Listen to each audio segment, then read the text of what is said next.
Good day, ma'am. Good day, classmates. So today I'm going to report the last report, which is the report number 4, methods of processing for cashew. Generally, the processing of raw cashew nuts into edible cashew kernel takes the following steps, traditional method. So ito yung mga steps. First is yung roasting, shelling, drying, peeling, grading, quality controls, fumigation, and packaging. All these steps have to be conducted with care to obtain good quality and good grade kernels. So, meron tayo ditong picture which is makikita natin dyan yung raw cashew nut in shell, tapos cook or roasted, shelling, kernel with testa, shell. Makikita natin dyan yung mga process. Ano nga ba yung mga procedure ng pagpaprocess ng cashew para maging edible siya. Unang-una sa harvesting. So, cashew nuts are harvested manually by plucking the cashew apples from the trees. Katulad ng sinabi ko sa report number 3, it can be pick up or plucking. So, harvesters carefully handle the cashew apples to avoid damaging the nuts inside. Timing is crucial, and the harvest usually takes place during the dry season when the cashew nuts are ripe. So of course, as yung cashew is same lang din naman siya sa mga other crops na yung pag-harvest nito is dapat careful para hindi pagdating dun sa pagpa-process or sa post-harvest facilities is nasa good quality pa rin siya. And then yung sa dehusking, after the harvesting, the outer shells of the cashew apples, known as cashew apple or drupe, are removed. This can be done manually or with the help of cashew nut fruit separators or dehusking machines. The goal is to separate the cashew nut from the fruit without causing damage to the nut kernel. Since yung sa cashew nga, yung pinaka-ginagamit is yung nuts, hindi yung cashew apple, which is yung kulay yellow. So, meron ditong sinasabi na dehusking. So, ano nga ba ginagawa dito? Ngayon, yung nuts is sinaseparate siya dun sa cashew apple. Kasi nga, yung nuts yung kukunin natin. So, ito, pwede siyang gawin manually. Yung sa hands lang, tatanggalin mo.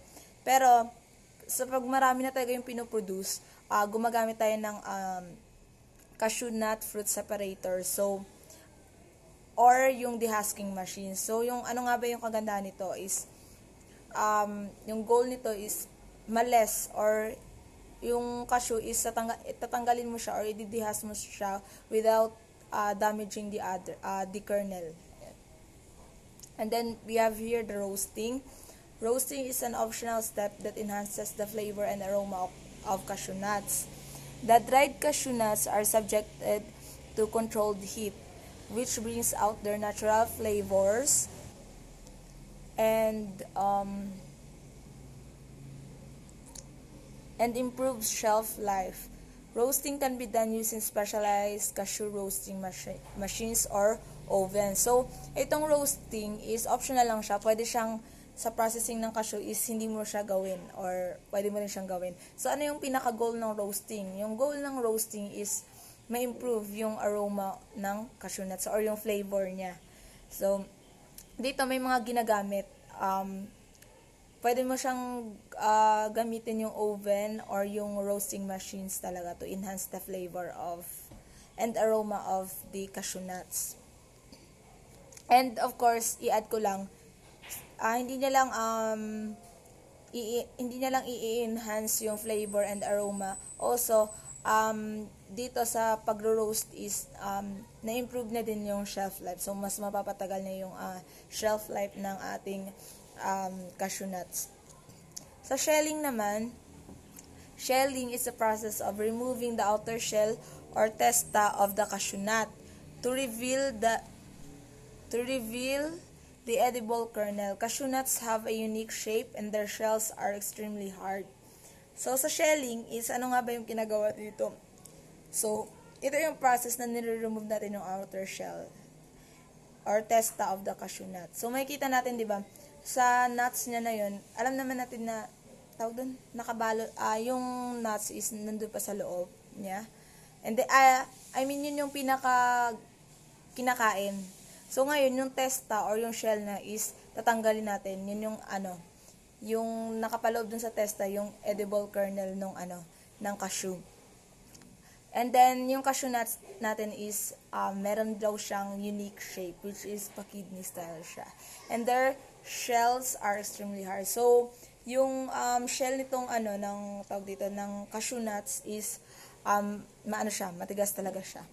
And then, shelling can be done manually or with the help of automated cashew nut shelling machines. So, sa lahat naman ng pagpaprocess ng cashew nuts is pwede natin gawin manually or meron naman, and then dahil sa time natin ngayon is may mga na-invent naman na ng mga machines. So, pwede mo siyang gawin manually, and then pwede din naman gumamit ng automated cashew nut shelling machines.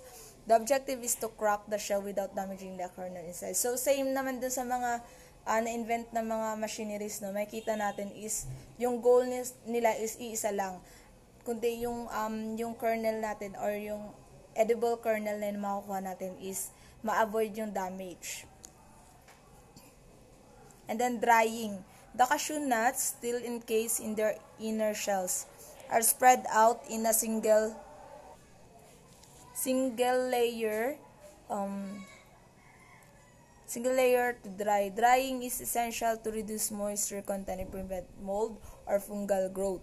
This can be achieved by sun drying or using mechanical drying methods. So, yung cashew nut is yung inner shells nila are spread out in a single layer to dry. So, ganun naman talaga pag pagda-dry is it's spread out siya para talagang matuyo siya. Drying, bakit nga ba ginagawa yung drying? So, yung drying is very essential siya to reduce yung moisture.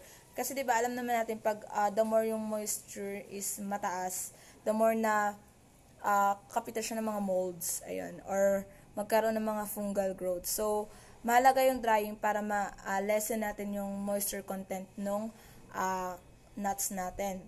And then, yung pagda-dry ng cashew nuts is pwede mo siya ma-achieve through sun drying or using ng mga mechanical drying methods. So, dahil meron naman na tayong mga na-invent na din ng mga mechanical drying methods, hindi na lang talaga na hindi na lang siya manually or yung gamit yung araw. So, meron, and then the next one is yung peeling. Peeling is the removal of testa from the kernels. This is done with the help of safety pin or small hand knife. So, yung sa peeling, ito yung pag-remove natin ng testas dun sa kernels niya. And then, pwede mo rin siyang, gawin manually, pero meron din tayo na ginagamit yung small hand knife. Peeling is made easier when the kernels are subjected to a heat treatment for about 4 hours in a drying chamber. So, yung peeling, or yung pagbabalat nga dun, yung sa testines dun sa kernels is, mas madali siya once na yung yung kernels is nag-under na siya sa heat treatment for about 4 hours. So mas madali nating mapipil yung cashew nuts. And then sa sweating, after peeling, the kernels are spread out indoors on cement flooring so that they may absorb some moisture and become less brittle. This prevents the tendency to break easily during grading. So, kanina, dinadry natin yung cashew nuts para mas mabilis naman natin mapipil or matatanggal yung testa dun sa, yung mapaghiwalay yung testa dun sa kernel. And then, dito naman sa sweating, ibabalik na naman natin yung moisture content. So, bakit nga ba natin ibabalik yung moisture content niya? Or, hindi naman natin ibabalik talaga yung pinaka-moisture content niya, pero dapat meron siyang moisture pa din. Kasi, pag meron pa siyang moisture, syempre hindi na siya yung sobrang dry, ma-avoid natin yung mabilis niyang mabasag. So, di ba, makikita natin sa market, yung mga kernel or yung mga edible kernel doon is buo talaga siya. Hindi siya yung mga basag-basag. So, by doing sweating is ma-avoid natin yung break easily ng ating kernels.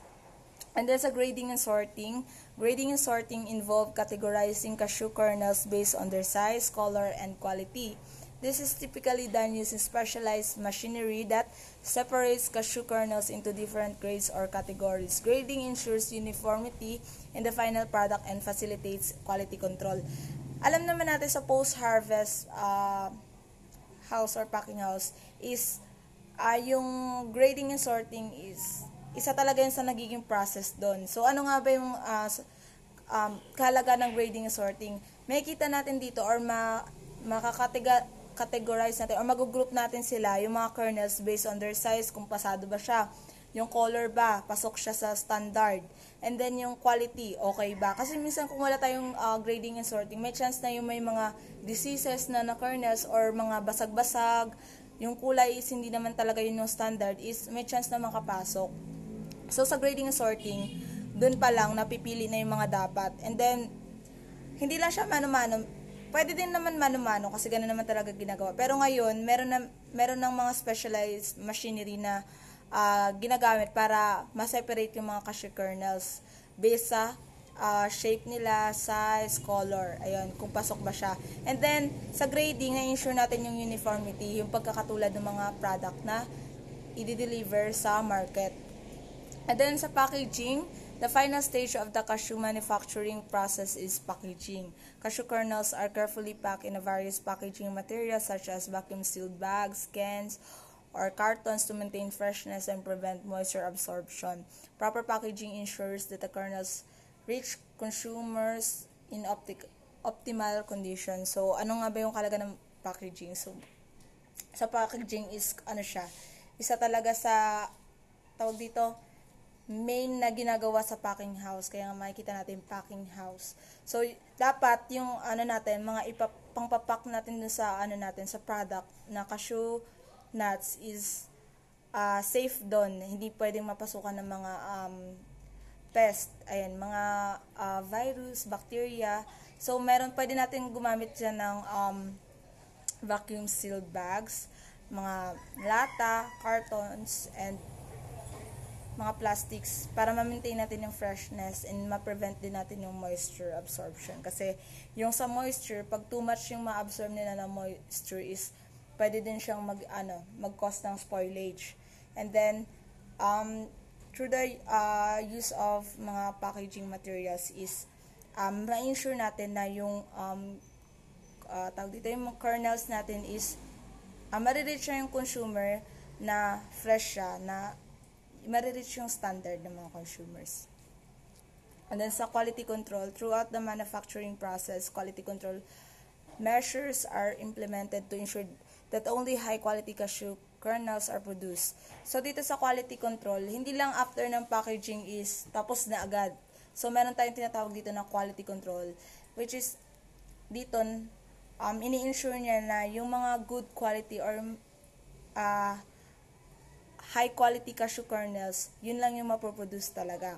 This includes monitoring factors such as moisture content. So ayan, dito sa quality control, unang-una na chine-check talaga nila is yung moisture content. Kasi nga sabi ko kanina, yung moisture content is pwede siyang maka-spoil ng product natin. And then kernel integrity, color, and taste. So of course, kailangan nila i-check or i-monitor yung color and yung lasa ng kernel natin.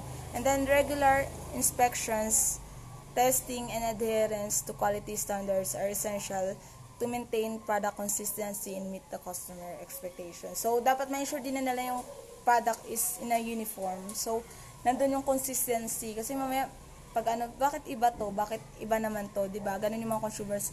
Ano kaya to? Baka mamaya panis na to yung isa, tas yung isa okay.